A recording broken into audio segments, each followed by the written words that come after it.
Bienvenidos a la actividad de evaluación continua 1 de la asignatura Psicología de la Memoria. Mi nombre es Angélica González Álvarez y hoy voy a hablar sobre el caso de KC. KC es un paciente que presenta amnesia por lesiones bilaterales en hipocampus.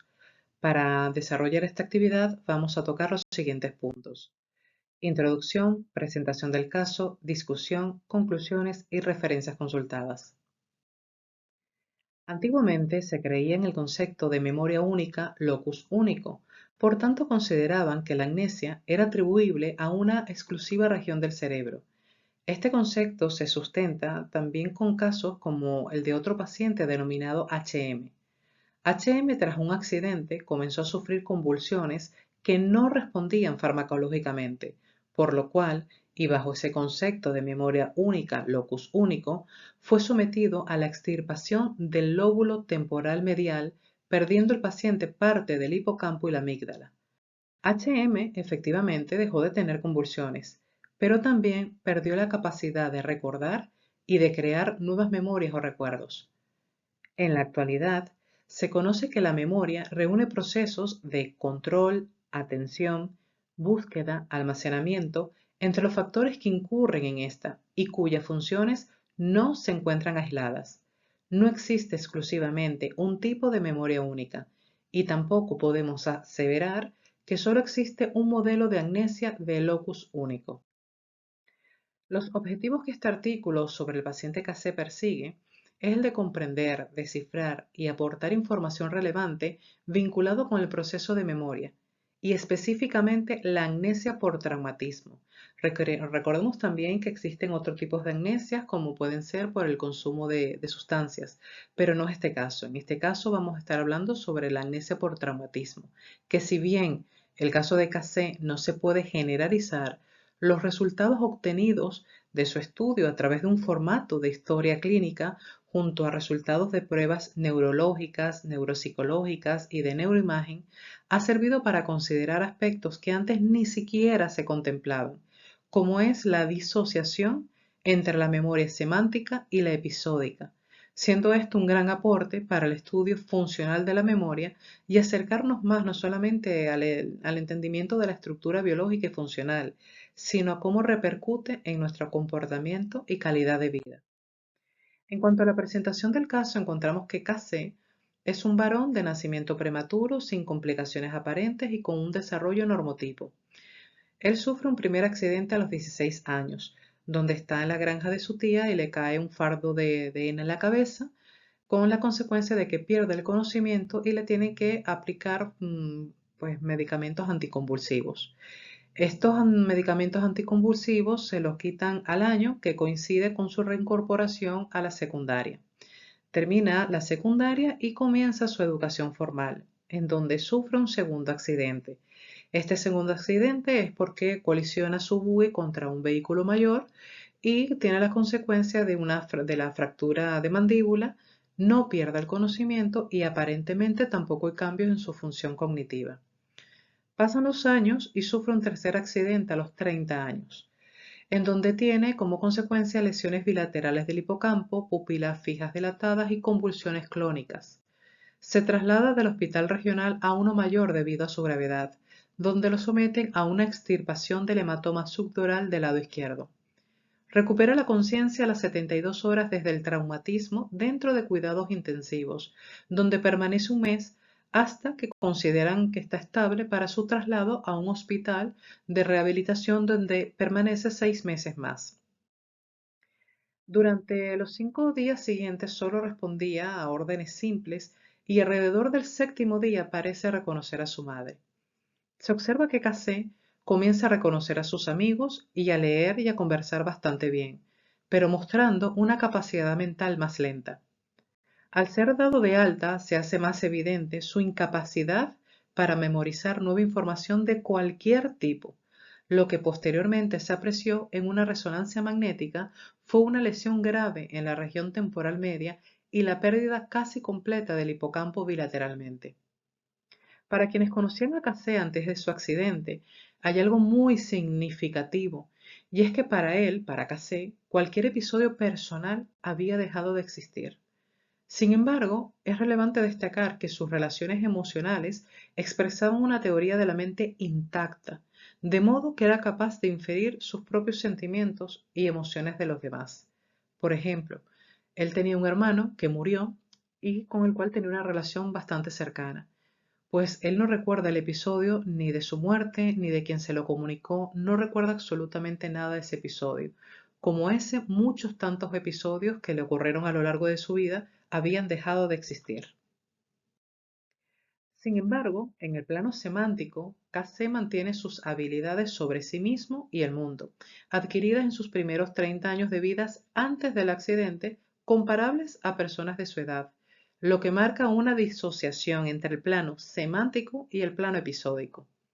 En cuanto a las pruebas y resultados del caso, durante 20 años le realizaron diversas pruebas, entre ellas resonancias magnéticas, exámenes neurológicos, test de escalas de inteligencia para adultos, pruebas experimentales objetivas, inventario de memoria autobiográfica, en fin. Los resultados cuantitativos obtenidos de análisis volumétricos no revelaron cambios aparentes, indicando el estado neurológico de Cassé que se mantenía estable a lo largo de los años. Con relación al perfil cognitivo-conductual, se mantiene consistente a lo largo de los años. Esto sugiere que su disfunción de la memoria autobiográfica y episódica siguen siendo una distintiva sin lugar a duda en el caso de Cassé. En cuanto a la discusión, podemos ver pues cuatro tipos de preguntas que debemos, digamos, de plantearnos, que son bastante curiosas. Por ejemplo, ¿qué ha aportado el caso de Cassé a la disciplina de la psicología? Aquí tenemos que hacer, digamos, relevancia a tres ítems. Por ejemplo, la comprensión de la memoria autobiográfica. Se ha obtenido información sobre la función del hipocampo y los lóbulos temporales mediales en la formación y recuperación de la memoria autobiográfica. Esto, por supuesto, abre la posibilidad de comprender procesos neurobiológicos involucrados en esa memoria autobiográfica. También los avances en la neurociencia cognitiva. El estudio de las lesiones cerebrales de Cassé permitió observar y analizar cómo este tipo de lesiones puede afectar no solamente a la memoria, sino a otras funciones cognitivas. Y la diferenciación entre la memoria semántica y episódica. Esto ha permitido una comprensión de las distintas formas de memoria, sus bases neurológicas y la amplitud de aspectos relacionados, algunos que se descubrieron y otros que por supuesto aún quedan por descubrir. Luego debemos de preguntarnos también, ¿el caso de Cassé es un hallazgo novedoso? Sin duda alguna, la lesión cerebral de Cassé es muy extensa, afectando que no solo su capacidad para recordar eventos pasados, sino para aprender nueva información, permitiendo esas características particulares un estudio profundo de procesos neurobiológicos involucrados en la memoria autobiográfica y episódica. Es decir, el caso de Cassé sí es un hallazgo novedoso. ¿El caso de Cassé es generalizable? Aquí indudablemente debemos de decir que en términos generales no, debido a las características propias del sujeto y del suceso, perdón, y personales que presenta este caso. Sin embargo, los hallazgos observados subyacentes de la lesión sí que sirven de aporte general para la comprensión de la memoria humana y los diversos procesos que pueden verse implicados. Y otra pregunta que debemos hacernos en esta discusión es ¿qué aspectos se deberían de investigar más?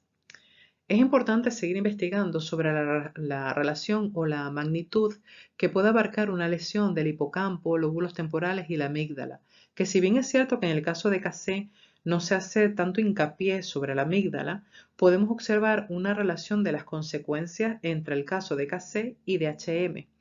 Asimismo, también es importante el estudio de los sueños, que esto en todo el artículo, pues no veo que se haga mayor referencia. Y sabemos, es de conocimiento general y científico, que en ciertas fases del sueño se producen sinapsis que llevan a revelaciones ya sea de índole de recuerdo o recuperación de memorias o asociaciones cognitivas que despiertan un nuevo conocimiento. Asimismo, se debe investigar más también en la adaptación y compensación para alcanzar una mejora en la calidad de vida en este tipo de pacientes. En cuanto a las conclusiones, podemos extraer tres conclusiones bastante puntuales. El estudio del caso de Cassé Ha contribuido a la comprensión del hipocampo y los lóbulos temporales mediales dentro de la formación y recuperación de la memoria, así como la diferenciación entre la memoria semántica y la episódica. KC nos ha permitido tener una visión más amplia y enriquecedora sobre la diversidad de factores implicados en la memoria y los procesos mentales. También asentó bases para que se continúen estudios cuantitativos con la aplicación de técnicas de neuroimagen. KC inspira a replantearse nuevas formas de pensar sobre la memoria y la organización del cerebro a nivel funcional y ampliar la visión, incluyendo la conducta, que sin duda el caso de Cassé nos muestra cómo esa lesión modificó su comportamiento. Dentro del artículo se expone que Cassé, anteriormente a esa lesión, era una persona pues, mucho más inquieta, con un comportamiento diferente al que tenía luego de la lesión. Entonces, deja ver una magnitud que puede alcanzar las bases y las conexiones neuronales en procesos funcionales y que de manera general solemos pensar de forma más relajada o más laxa que en comportamiento es algo separado a procesos bioquímicos y estructurales. Sin duda alguna, este artículo, este caso de Cassé, nos presenta otra visión en donde debemos estudiar todos los componentes que influyen, no de manera aislada, sino comprender su interacción. Ya para finalizar, les dejo pues, las referencias que he consultado para el estudio de este caso y me despido muy agradecida de la atención prestada hasta el momento.